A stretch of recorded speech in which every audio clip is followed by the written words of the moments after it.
What's going on, beautiful people? Welcome back to another episode of Respect the Game podcast. My name is Edward, named after a trilogy, that being my pops. Shout out to my mother and my grandmother for helping raise me too. Please make sure you go follow at EMAX Stats for all your up-to-date high school, pro, and collegiate sports coverage.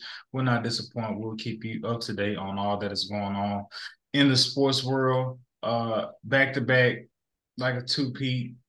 Me and Sean Hart is holding down the fort once again, 2 weeks in a row. Man, back again, like my brother said, the E-Mac and Shine Hard show, dynamic duo, Jokic and Murray. Man, that's coming from a Lakers fan, so that means something.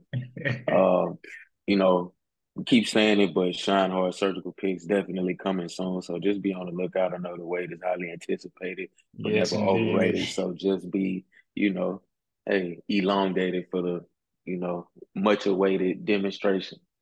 Let's go. Man, Izzo, so we're looking at the NBA Finals getting started here, coming up this Thursday, all in due to the Miami Heat not allowing history to be made on them by allowing the Boston Celtics to come back down from being 0-3. To note, every team that has forced the game seven that's came back from 0-3, an 0-3 deficit in the NBA series, never had home court advantage. So that was the caveat to everyone kind of leaning towards the Celtics having the best chance of all teams who came back from being down 0-3. However, the Heat win game seven. They're going on to the NBA Finals. Yes, Jason Tatum was playing on a bummed ankle. One could argue easily, hey, had they handled business 2, 3 games back, that bum ankle may not even have been an issue. Had they came out the gate handling business the way you would assume a quote unquote higher seeded team would do. Did the Boston Celtics choke away this opportunity, or did the Heat go win it? Um, I think this was all about the Heat, man. I think this was a premonition if you're the Celtics standpoint, but just a dream coming to fruition if you the Heat. With Jimmy Butler's iconic words after Game 7 loss of last year's Eastern Conference Finals, hey, we'll be back next year and we'll get it done. And lo and behold, that was fulfilled with the Game 7 closeout. Um, and I'm not quite sure if Jason Tatum bum ankle or not, if they still don't get rolled. Um, I just think it's a testament to the Heat culture that Pat Riley and Eric Spoelstra have built over the years. Um, at their very core, man, they compete and they don't back down. So anytime you have that as an identity, I think it bodes well for, being put up against the wall and being put in these not so advantageous situations because number one, we're used to it. Adversity is our friend. We don't look at it as something that we duck and we looking at it as something that, gets us a little more excited and gets us going. So I don't want to say us as if I'm a Heat fan, but um, shout out to Jimmy Buckets though, man. I think it's more so what the Heat did as opposed to what the Celtics didn't do because I think just the Celtics overall this year, I think you saw their identity switch. I think when Marcus Smart won Defensive Player of the Year last year under Ime Udoka, I think the identity of the team was predominantly defense first. But this year, under Joe Mazzulla, more of a free flowing offense, not much so an emphasis on defense. Um, and you kind of see the ramifications of that when you don't focus on defense and can't stop anybody, man. You got to get timely stops, especially in the playoffs. So I think it's more about what the Heat did as opposed to what the Celtics didn't do. Okay, then. Call audible on the play. A late edition. Our brother Black Peace has joined us. Black Peace, would you say that the Celtics choked away this game, or the Heat went out and took the game and earned the win? I would have to definitely have to say 50-50. Some players on the Boston Celtics to wanted to win, and a lot of the players on the Heat wanted to win as well. So it is outweighed. As you point out throughout the whole series, the coaching has been very poor, not mature enough, not enough. As Sean Hart just said, not enough emphasis on defense. And I mean, when those things you count those things, man, you can't win. So um, I feel like Jason Tatum has been really wanting to be Kobe Bryant, and he keeps getting those situations to be Kobe Bryant and keep failing. If Kobe Bryant was hurt, and there is no was he hurt. There's been situations has a broken finger and torn this or broken that or sprained that. He's playing through and he's giving you a decent game. Under 20 points is unacceptable. I know you have a sprained ankle, but game 7, you got to figure that out. Like Patrick Mahomes, it's a different sport. Patrick Mahomes pulled out a whole Super Bowl on a messed up ankle. A whole Super Bowl, not just a quarter, the full Super Bowl. So I need you to kind of, if you can hobble around, bro, you can figure out a game plan to score.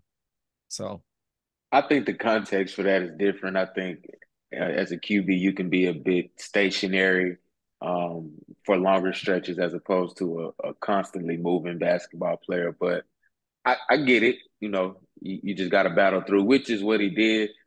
But like I said, I think ankle or not, I think they still get roaded. Um, I would say, I would say, I think that it's a combination of both. Which one do I won't put too much on the coaching because I want to give the Heat their just due and all the respect that they deserve and being able to go inside of Boston for Game 7 and win one on the road. Um, Coming out of this game, sometimes when you I'll go back a little bit, but when people were analyzing the Denver Phoenix series, people put a lot of cachet and kind of a lot of value on Kevin Durant, Devin Booker. I was one of the mindset of being like, I think right now talent isn't going to be the overriding factor to win the game, whereas Denver had the talent and the experience and chemistry. Um, and so you go into this. I said that to say you look at the Miami Heat Boston Celtics series, and it's just like, well, you talk about the narrative with the undrafted players with the Heat, you talk about the talent that the Boston Celtics have, and not just the talent, but their record saying that hey, y'all are supposed to be a far superior team compared to a Miami Heat team who lost one play-in game and had to play a second one to climb all the way through the ranks of the A seed. And when I think about game sevens, right, it's like, okay, in a game 7, who is supposed to win a game 7 when both teams have won 3 apiece, and to a degree the game plan goes out the window? You know what we gonna do, we know what y'all gonna do. It's mano and mano. Who can impose their will? And I think in game sevens, one of the most important factors outside of talent and outside of coaching is who is the more mentally tough team. And I think we've seen throughout this playoff stretch that the Boston Celtics were not mentally strong. They had too many lapses where they had a chance to quote unquote graduate or make people buy into them being a true championship contending team throughout this playoffs, and they continue to like drop the ball time and time again, whether it's the Hawks series, whether it's going down against the Sixers. Um, and like, yeah, you have these great performances, Jason Tatum, and y'all find a way to win in game 7, but like you're doing what you're climbing yourself out of a hole you dug yourself in. You know what I'm saying? And so when I look at game 7 and the way the game unfolded, it was just like, yeah, y'all got the talent, but as the adage goes, hard work beats talent when talent doesn't work, and or maybe talent is Or injured. when talent don't play defense. Yes. Right, that too. Um, and so when you look at what Miami has had to go through, and defeating the Bucks, and then Knicks, move the Knicks out the way. But to be able to not lose focus when you lose your first play-in game and you're able to rebound and win the next one against the Heat. I want to say they was down in like the fourth quarter against the Bulls in that play-in game, right? And so you just see the mental fortitude of the Miami Heat and the Heat culture just constantly progressing throughout the playoffs. And then you get into a game 7 when it's all on the line. And essentially, to a degree, you playing with house money and you have nothing to lose, and everybody's betting against you. Game sevens are about the most mentally tough team, and coming out of this series, that's something I'm a keep with me. As you know, as I continue to watch basketball for the remainder of my life, when game sevens come about, let's not put too much focus on the X's and O's and the talent, but like who appears to be the most mentally tough team for a game 7?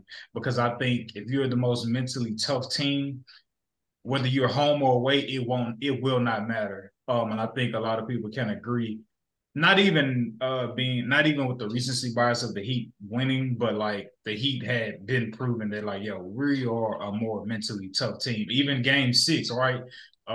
They fought back. They wasn't supposed to even be that close. You talk about again Boston having mental lapses. Um, so yeah, I won't try to put too much on Boston didn't do this or they didn't. Miami Heat were the more mentally tough team, and they proved that time and time again, which is going to make it very interesting because not to a degree, they have the experience over Denver in terms of championship experience, if you not championship experience, NBA Finals experience, if you will. No, it's the bubble, but nonetheless, those 4 teams that were right back in the Western Conference or Eastern Conference Finals, though, take away the home crowd element out of it, obviously, so that plays a factor. But before we dive deeper into the NBA Finals matchup, I am of the belief that it's put to bed whether or not Bam Adebayo is like is a star, superstar, all-star, the running mate to Jimmy Butler. One could argue maybe prisoner of the moment recency bias. They're like, hold on, like, I know where you're going with this. right? Like, could this be something with Caleb Martin right here? However, Mm. however, in the same breath of that, with all respect to Caleb Martin, like, could he just be having a moment, the same type of moment Jordan Poole had when teams were like couldn't plan for him, and he kind of just came up in the ranks, is like, oh, you gonna get off? Let me counteract that. Okay, Is it more so? I don't believe you being a prisoner of the moment, but what I do believe is happening is with the injury to Tyler Hero, there has been a void there for an opportunity for a next secondary or third option scorer to next just man up. to own that role. And Caleb Martin has quite literally said, "Oh, me, I got it. I'll take it." So I think it's more so because Tyler Hero has gone down. Caleb Martin has had a chance, and quite literally, you see it throughout the entire playoffs. He started out on the bench, and then, with the injury, he's inserted into the start lineup in some situations, and the guy's just been a complete killer. I think he's averaging close to 20-6, 20-7 this series, or 23-7, or something like that. But to that is talk about Tyler Hero being out. Like Tyler Hero is like essentially like a 6 man. So like there's always, I feel like for the most part of like the Heat's structure is like it's supposed to be Jimmy, Bam, Hero third option. I don't feel like throughout this playoff stretch with the inconsistencies and the highs and lows of a Bam Adebayo, I don't feel like he's of the conversation or more to be viewed as like a second option. And so I bring up a Caleb Martin and say, could it potentially be Jimmy, Caleb, Hero, and like Bam will let you roam free and you could relinquish the pressure from you of feeling like you have to give us 20, 30 and 15 when Jimmy doesn't play great, under considering how well Caleb Martin has been. Could we potentially see Caleb Martin move up to this 2 spot, a second option or a third option when Tyler Hero comes back? And could we, and within that, could we also see Jimmy? I mean, not Jimmy. Bam fade the black with just not having a quote unquote second option type role. Is that a prisoner of the moment thought process? I don't believe it to be. I think it has more so everything to do with, again, just the opportunity that's presenting itself now, and Eric Spoelstra being the glue and being the culture curator, if you will, of hey, we're a team full of undrafted free agents. We sign a lot of guys through free agency that don't really have a huge name. We go after guys that are on the main stage, but the people that we pick for this culture, they fit so hand in glove, and you can quite literally see it. That Custom. man, it's like, come on. Oh yeah, Tyler Hero go down. Oh yeah, Caleb Martin, it's your time.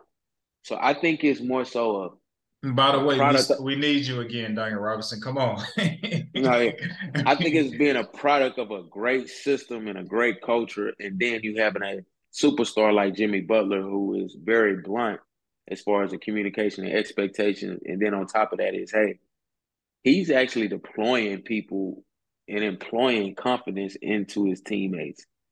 And you can hear it in the post game interviews. Quite literally, Caleb Martin said, you know, we go at Jimmy and Bango, those guys lead us, and we just try to follow them. And, those guys give us a lot of confidence. And I think it's, a very accurate statement. So, with all that being said, though, Caleb Martin will be getting paid. Because obviously you have to pay him. But I think Tyler Hero's money says, I ain't gonna lie, brother. I get it, Caleb Martin. I like you a lot.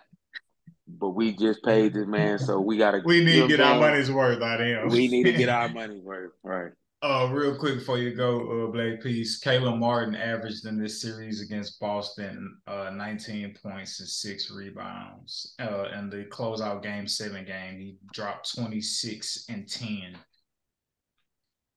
I feel like in this case it is X's and O's to a certain extent, man. Like this is Spoelstra at his best. This is championship Spoelstra, doing what he does. Figuring out to win with the pieces that he's got. Not just only the superstars, but people around him. People like to say, "Oh, the Heat that had LeBron and Wade and Bosh." That's very key. But in order to win those championships, he was able to find the right pieces to like make sure things happen. You know what I'm saying? And it's one of those things where it's just like it's more Spoelstra than Caleb Martin, in my opinion. It's just him like saying like, all right, you know what? I think you're able to do this, and you're able to. If I put you here, you should be able to be another source of scoring. Now, is this going to happen all season? It's going to happen every playoffs? Maybe not. But I'm just saying, at least in that series, I noticed like they need another solution other than Jimmy because they knew Jimmy was coming, and they proved the first 2 games. Even though he had a good game those first 2 games as well, it was like, all right, Boston's going to plan out for Jimmy. We need somebody, like you said, somebody else needs to step up.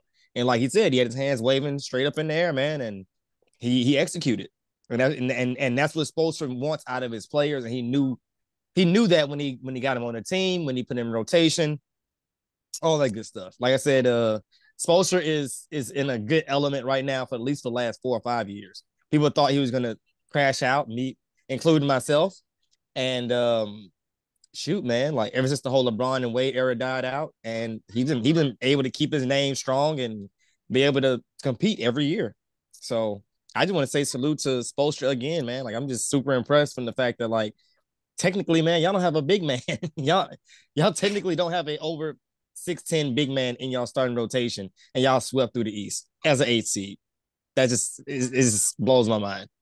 And y'all went through some treacherous big men to get there. So salute, man. Let's get ready to do something that's gonna blow your mind. So making sure we give proper respects and just due to the Miami Heat. Boston Celtics, do you hit the panic button? Do you just, it's not y'all time right now. The Miami right now, the Miami Heat, it's just their time. Is it Joe Mazzulla? Does this happen if the situation in the offseason doesn't occur with Ime Udoka and they're under his leadership? Is there a different outcome? Yes. Is Jalen, how much blame does Jalen Brown deserve any blame? Mm. Does Jalen Brown need to be traded, used as a trading tool to get different pieces in or work alongside to work alongside Jason Tatum? I mean, does other pieces on the bench need to like move around? What are y'all thoughts on like I guess the offseason plans and moves for the Boston Celtics to get back to the finals? Because I feel like they missed out on a great window this year. I think what they're experiencing now is I think you're experiencing some type of mental fatigue, right? And not necessarily with Joe Mazzulla, but just this group. If you just think about Jason Tatum, Jalen Brown, Marcus Smart, um, and Al, right? These guys collectively have been to the finals together. Well, not the finals, but they've reached the Eastern Conference Right, Finals, come I believe, finals. 4 or 5 times in their young careers, which is Yeah. pretty astounding. But do I believe they may have capped off as a unit together? I think potentially so. I think if the situation in the offseason with Ime Udoku does not occur, I think they still keep the defensive identity, which propels them because I think, and I think Charles Barkley had a rare, fantastic take um, as opposed to just being an entertaining head. He actually stated that, the Celtics have the most versatility in the league on the wing, and you have all this athleticism on the wing positions. And it's like, you guys aren't a stout and great defensive team. That's where you all should be hanging your hat. You're young, yeah, everything. Why aren't, we hanging our hats on defense like we did last year? Again, and you want to call out a fraudulent defensive player of the year, Marcus Smart, where were you? Mr. Defensive Player of the Year, but I really only played great team defense within the concept of the system. But when I'm an individual defender, I'm not really locked down like that. I'm not Drew Holiday, not not Jimmy Butler, not Kawhi Leonard. But again, that's no. I'm just calling a spade a spade. But hey, I think potentially you have to look at trading Jalen Brown and do I cast some blame on Jalen Brown as opposed to Joe Mazzulla? Absolutely. Just like Jalen Brown said, and I respect him for owning it. JT goes down in first play of the game. We can't have 19 points. You can't go 8 for 23. You just can't, right? It's just if you made our NBA this year, right? And Second we team, love to yeah. criticize LeBron. We love to criticize all these other stars. Well, we really don't love to criticize all these other stars. What I notice is we love to criticize LeBron, and then everybody else, we just kind of give them a pass. They may have 20 seconds of, oh, you didn't do good, slap on the wrist.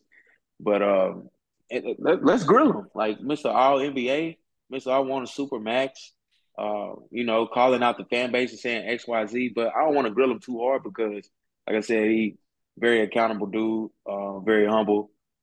Took it on the chin, said, "Hey, I didn't play well. I failed us." Which is again, it's not all on one player, but did he play a role in that? You got to step up, brother. 19 points ain't gonna cut it. You can't have Caleb Martin outballing you in a series like this. You just can't do that. He can't outball you, Jalen. He just can't. On your floor. Well, And but on your but floor, he just can't. but You we can't. have to, Not being all NBA, just can't. but you do have to break down the fact that coming into the series, they had Jalen. This is something I noticed. They had his projections low. Investigating him, never really took him. I started noticing on this I think it was on ESPN, they pointed out that he can't dribble. He doesn't really have a good dribble handle as far as like against that defense at least. Let's not let No, no, no, Stephen no, no, no, A. no, no, no. It's something that analysts has already pointed out. When I was pointing out, I decided to investigate myself. I noticed that he really can't. He take a couple dribbles to the post, but he doesn't have a good handle. They know how to guard him.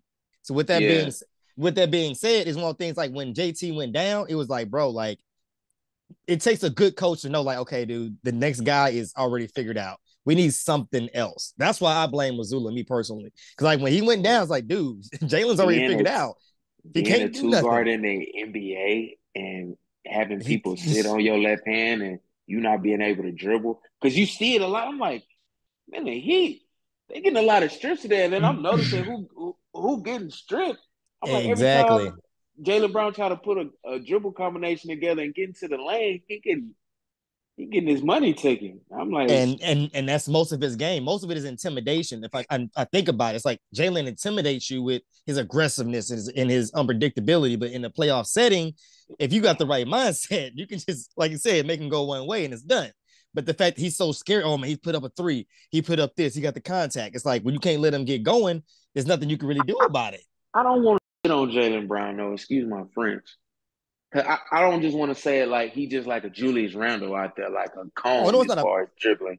But for a player of his caliber, I think is what we're saying, relatively speaking, he can't dribble like the other stars at that, He don't wing have a position. reliable bag that you can And be with like, oh, he can get to You his got it. spot or his and did we shot notice whenever this he last wants year? to. Did it affect him last year? No, nobody. It took good coaching to set him up to be able to ignore You that got to give flaw, it. and that's when the whole Missoula When situation, you hang your well, not hat on Missoula, the whole defense, Udoku you ain't situation gotta. happened. I, I, I think you're right on that because when you hang your hat on defense, a lot of stuff gets swept under the rug because it's like we're so prolific on one side of the ball, and great offense turns into. I mean, excuse me, great Great defense turns into defense. good For offense. sure. You know For what I mean? sure. So when you have a emphasis on the offensive side of the ball and it being free flowing and it being a lot of pick and roll, a lot of handoffs, and a lot of onus being put on the star players to go out and make plays, you kind of get a spotlight shined on you. Like, okay, well, damn, like I ain't know Jaylen Brown really couldn't. He don't really have a deep package of moves to go to. Like he don't have a. Because what I noticed about Jaylen Brown, when his first move doesn't work No or counter. his second move, he doesn't have a counter move. He doesn't have any moves that he can counter out of in order to get back to his spot or get to where he was trying to go. So, um, hey man, Be ain't, a ain't no big off shame in that. season. Yeah, no, I Big mean, off like season. it's like, they both he's young. So yeah, big off season to come up and obviously they're gonna try to, correct their, correct their wrongs and possibly get back to the NBA finals next year. Man, so I initially was under the impression I had talked to Isaac about this last week sometime. I was initially under the impression that I wanted the Celtics to win just because I felt like it would be a far better series with the Celtics going up against the Denver Nuggets, right? When I'm thinking about talent, so to speak. Um, but after this series and the Miami Heat winning game 7, and then talking about a few moments ago, talking about how mentally tough the Miami Heat are, I I can't say if it's going to be. I don't think this is going to be a gentleman's sweep. So whatever it is, whether it's on the Denver Nuggets winning or the Heat winning, I say this series goes 6.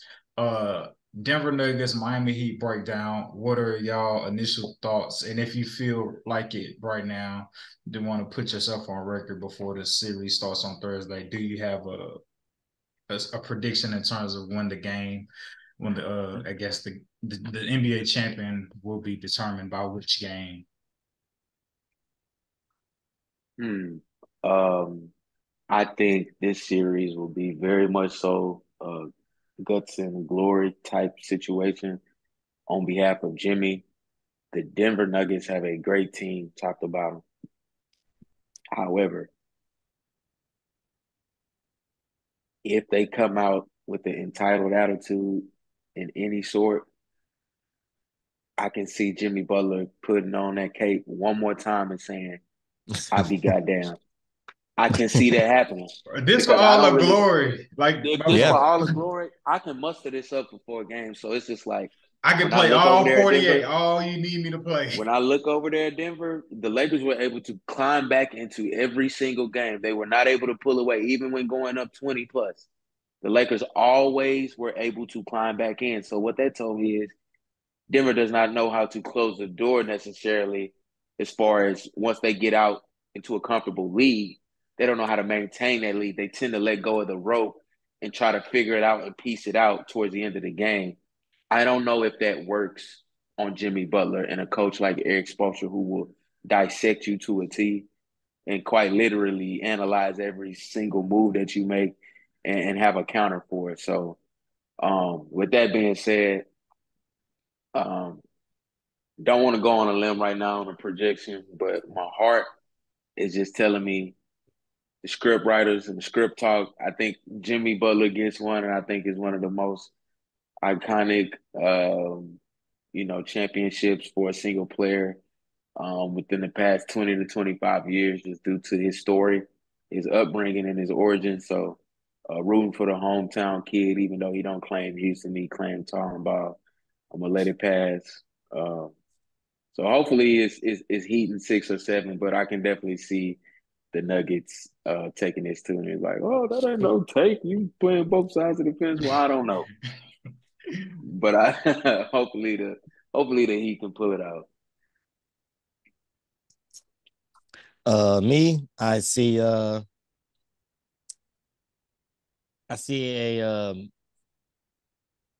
to a certain extent, I see Nuggets in 6 and seeing Spoelstra getting PSD from Dirk Nowitzki when he sees Jokic, in my opinion. I feel like it's gonna be just a little too much to handle more than anything else. Nothing Yeah, against the Heat. I like the Heat. Hell, yeah. they sold me this last game like the social competition, but it's just like it's gonna be just too much to handle. And at this point, dude, like ever since they made to these conference finals, the Heat have not lost.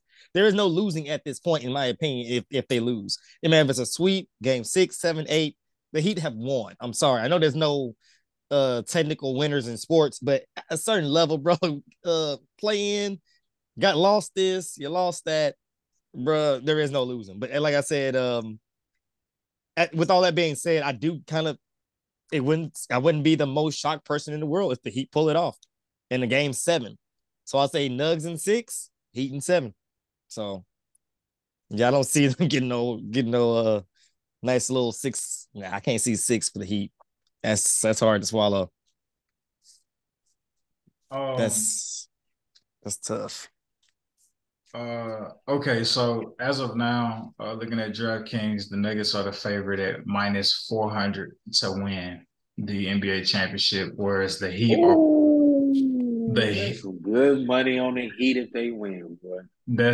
the Heat are plus 310. The Heat are I, plus 310. I like them Uh, odds. there's a guy, I don't know, I think he bet like at the beginning of the playoffs, he bet like 3,000 maybe for the Heat to get to the 300. 300 and cash 30 racks for them winning the Eastern Conference.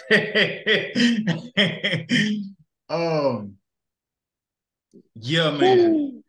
So I'm thinking about Wow. this series. I'm thinking about like, all right, we know Spo is on one in terms of his coaching right now. Uh, Denver Nuggets, I have the best player in the league currently. Most would say. Then you couple that with like the absolute tear Jamal Murray has been on. Um, and then you look at the others, as Jimmy said, they're not role players, they're his teammates. And you look at Jimmy Butler's teammates, and then you look at Jokic's teammates on both sides. These are all guys who don't have egos, not looking at jack shots. Both teams have a fluid offense. And mind you, the Heat were absolutely trash from the three during the regular season, and they have flipped the switch to where like it's been like raining threes for them. Also added to don't know how soon or if they'll test the waters, but um Tyler Hero is on pace to come back this series, if not game one, for the Miami Heat. Um, all time, Jokic is 10-2 versus Bam Adebayo. Um, the Nuggets have yet to lose at home during this playoff stretch, mind you. Um, and for both teams, I believe, have yet to trail at all in these playoffs. Um, yet to be Wait, down wait, in the wait, wait, wait. score. Oh, down in the series. I'm like, Yeah. A little back and forth there. Nah, yeah, both teams have yet to be down in the series.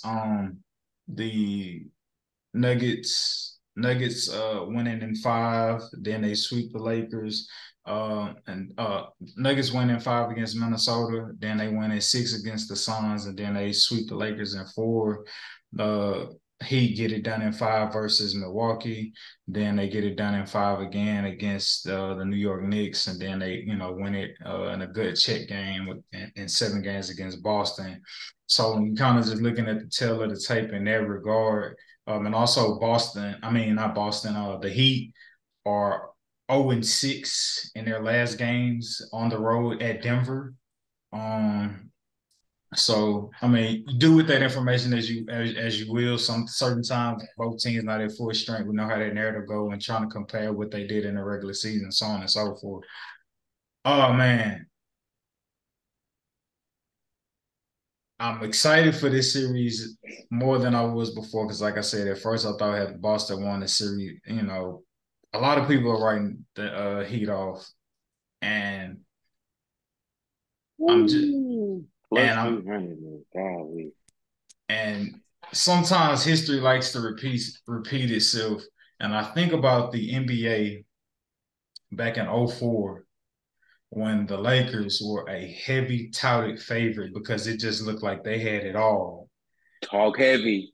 And those Pistons came through and shocked the entire world and beat them 4-1 to win the championship when that championship seemed like it was already supposed to be Kobe's and Shaq's championship Fifth trophy to title. have. Fifth title, but I No, mean, that was a four-peat, right? well, yeah, That was yeah, supposed to be the four-peat. that was supposed to be the four-peat, and so First like, four-peat ever, right? and you think about that, but those X's and O's, Chauncey Billups said he was just like, I watched how they play, and I knew if we could like engage, I believe he's like, I knew if we could engage Shaq and pick and roll and get him away from that rim, we had a chance, and the Lakers couldn't counter to that soon enough, and so just from that standpoint, talking about the X's and O's, and again we talk about how Eric Spo is by far the best coach in the NBA. So it's just like, bro, what are those X's and O's going to be like? You know what I'm saying? Especially when you know guys are going to be giving it they all, like I said, possibly playing the full whole slew of games, and so forth. And then there's this, right? Um, when you talk about heat culture, when you talk about heat culture, people talk about the grind, the grit, the work ethic, holding guys accountable, having to make the weight, the body percent fat, how they're able to find all these guys undrafted, get them to buy in, develop players. You got a player like Udonis Haslam, who's you kind of overseeing it, at the player level. Then you talk about Pat Riley and the management level. I don't feel like the Heat have gone through all that they've gone through to They ain't lay come it. this far just to come this far. Bro, they did not come this far to come this far. And speaking of the Heat culture, I think the Heat culture, while yes, it's about all those names, all those things I just named, I think the Heat culture is rooted, the foundation of Heat culture is rooted in faith, right? Um, and for our followers, right? Hebrews 1. Now, faith is the substance of things hoped for, And the evidence. evidence of things not Not seen, seen. right? And Mm. when I think about this scripture and I think about Pat Riley, he has a history of acting of taking actions of faith, of acting as if things already are, though he has no tangible evidence to hold on that they've already happened, but he makes the players buy in and act as if what he already wants and hopes for is going to happen. What do I mean by that? Case in point, we go back, to '06. It's game 4. I like go back to '06, Miami Heat versus the Dallas Mavericks. Uh, the Miami Heat, they go up 3-2. They have game 6 and 7 at the time where it was 2-3-2. They go up 3-2 and they have game 6 back in Dallas. What happens? Pat Riley tells everybody after they go up 3-2 in the locker room, geek, excited. Pat Riley comes in the locker room, pissed off. He say, look here, we supposed to go to Dallas. Y'all better pack one suit because there ain't going to be no game 7. Tomorrow, when we getting on that plane, I'm checking all y'all luggage bags. If your ass got more than one suit packed, you're not getting on this plane and going to Dallas with us. To me, that's an action, like that's a step in an action of faith to be like, we only packing one suit because we win in game 6. Ain't no game 7. We not even supposed to put our minds, our mentalities to even think that there's a possibility for us to lose game 6, right? And how does the story goes? Miami ends up winning that game 6 and wins the championship, right? Case in point again, seeing this on the web, I believe it to be fairly valid, but even it sounds like something Pat Riley would do, right? I don't know if y'all saw it. They probably saw it across your feed. Now, the fate is the substance of things hoped for, the evidence of things unseen. So we talk about what happened in 06. Then we fast forward to game 7. What comes out before game 7 happens? The Miami Heat have already booked their trip to Denver. Again, that's another action, another step of faith to be like, we ain't even played game 7 yet, but we're gonna put these principles, we're gonna put these actions in places if we already know what's gonna happen. I think only Pat Riley is pulling those strings to say, hey, book our flights now. Are they reading Hebrews before that? Right. And so that's gonna make me pick them. That's what I'm saying. It's like that Heat culture, is rooted in like steps of faith, I believe, when I think about these stories and I think about the type of run that they're on. So yeah, man. Like when I hear that, it's just like, how can you go against the Heat right now? Because at this point in time, I mean, you could also say, could you also argue that the Heat have had the tougher road to get to the finals? Can you argue that they've been more battle tested than the Denver Nuggets had? Right? They could take a punch in the mouth. Like, I don't know I feel like, and then you think about Jimmy Butler's playoff legacy in terms of losing on the game winner to Kawhi Leonard, then you backdoor and like Derek White gets that putback. Like you done seen it all, bro. You done lost every way possible. At this point, there's nothing that can rattle y'all. You know what I'm saying? There's nothing that can rattle y'all. Only thing that's gonna happen in game 1 is somebody gonna finally quote unquote be down in the series. You know what I'm saying? So yeah, man. When you think about that and just the nostalgia of what the Heat culture, what I believe the Heat culture to be, bro, don't sleep on these Heat. Like I say, this series, some people say 7. I think some people say 7, obviously, because you're a true basketball lover. You don't want it to end, yada yada yada. 6, bro. It's gotta be. I don't think this series goes 7. I think whichever team gets 3-2. They gonna close it in 6 and put their foot on whomever's neck, going up 3-2. And mind you, the series structure is 2 in Denver, games 1 and 2 in Denver, games 3 and 4 in Miami, game 5 in Denver, game 6 in Miami, game 7 back in Denver. So it's the 2-2-1-1-1 format. Where it could go either way. That those turnovers, days in between. At this point, like you gotta leave it all out there on the floor, man. So yeah. Outside of I feel like maybe we touched on this a little bit. Outside of the marquee players, for both teams. I kind of want to say outside of Caleb Martin too, but because obviously Denver's gonna be planning for what he got coming. is there an X factor player or strategy that y'all see playing a pivotal role in this series? Player and or strategy? Turnovers. I think Just in for general. I think for the Nuggets, player and strategy wise, I think if Michael Porter Jr. can be a two-way player and give you anything, give you up to his weight and goal in his contract that he signed a few years ago, over 150 something million.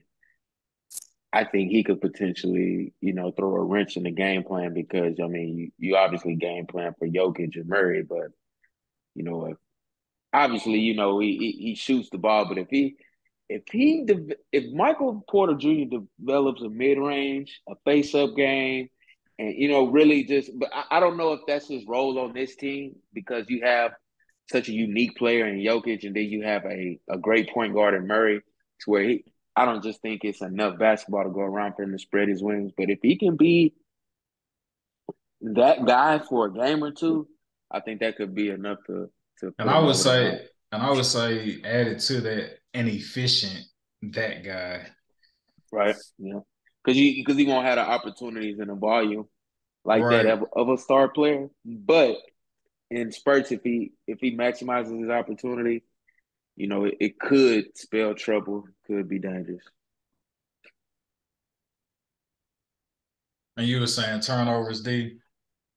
Yeah, pretty much, man. I feel like I say the flow of the game pretty much kind of dictates the runs for the Nuggets, like their success, the high efficiency in their offense. If the Heat can find a way to counteract um the flow, whether it be from Murray or Jokic, they should be able to stop them.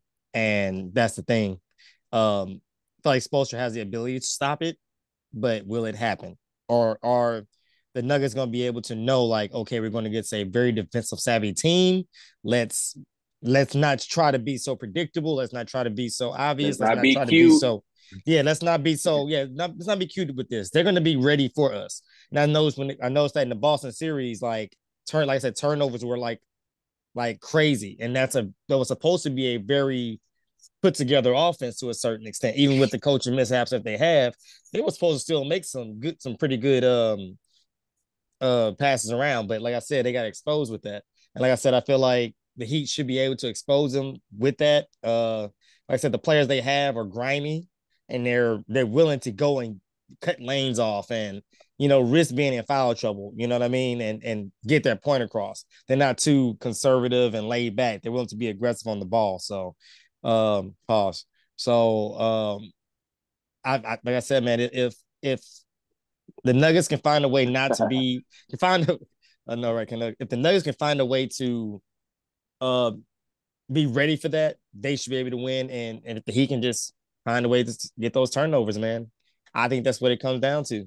I like the skilled players. I think they're gonna figure out ways for people to be successful and to stop the obvious on both sides. But like I said, just turnovers. Yeah, man. The Lakers were unable to stop Jamal Murray. Um, and you look at a team like the Heat, who has a Jimmy Butler, Caleb Martin, Max Strus, like guys who you kind of input Gabe Vincent input to like the Heat can go small, like they just did against Boston. They can go small, um, and potentially just have guys on switches to kind of mitigate and maybe possibly slow down Jamal Murray, right? Because right, you could go into the game plan possibly saying, hey, Jokic is the best player in the league. Let's die with letting him get his. We can't allow Jokic and Jamal Murray to both go off for 30, right? Um, Absolutely. and so I'm interested to see if Eric Spo comes out and say, I mean, and even when you leave Bam out on the floor, like Bam could size up a guard, out there, on the perimeter a little bit. Um, so And also too, this like can Bam stay out of foul trouble having to deal with Jokic. So yeah, I would look at how Eric Spo would come out trying to blitz Jamal Murray. The Lakers were unsuccessful. Um, and I don't think you put all your eggs in the basket and trying to stop Jokic, because if you try to stop Jokic and you fail, that means he succeeded in getting everybody else involved. So can you neutralize Jamal Murray? Can you make Jamal Murray have one or two bad shooting nights to the extent where you can steal one or two games? Because let's not forget this: in order for the Heat to win this championship, they have to steal a game on the road. Um, so yeah, what is the game plan around? Is the game plan around stopping or defeating Denver? Hey, let Jokic get his. Don't let Murray beat us. Will that be Eric Spo's approach? Is what I think I'm like most interested in looking at.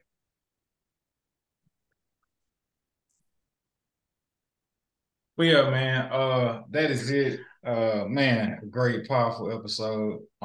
Beautiful people. Thank y'all for taking the time out to listen to us, man. Our brother, I am sedacious, was unable to get on with us tonight. But nonetheless, speaking for him, he's just happy Boston didn't make it. Um, since the Lakers got swept. Um, but yeah, man, make sure you follow me at EMAX Make sure you follow my brother Black Peace at Black Period Peace. Make sure you follow my brother Shine Hard Izzo at Shine Hard Izzo. Those surgical picks will be right on time. Never late, but right on time. When we do get them out there to y'all, man. Sincerely as always, man. We don't take y'all taking out the time to listen to us for granted. Make sure y'all tune in because we're gonna make sure we're gonna go strong and make sure we consistent getting these episodes out to y'all with every finals game that we have left in the NBA season, and we are gonna take us a much needed break after the NBA season concludes. But we'll be back for the NFL and so forth. So yeah, hang in there with us, man. We are definitely gonna get this content out to y'all for the NBA finals. Love you, beautiful people, and we will see you next week.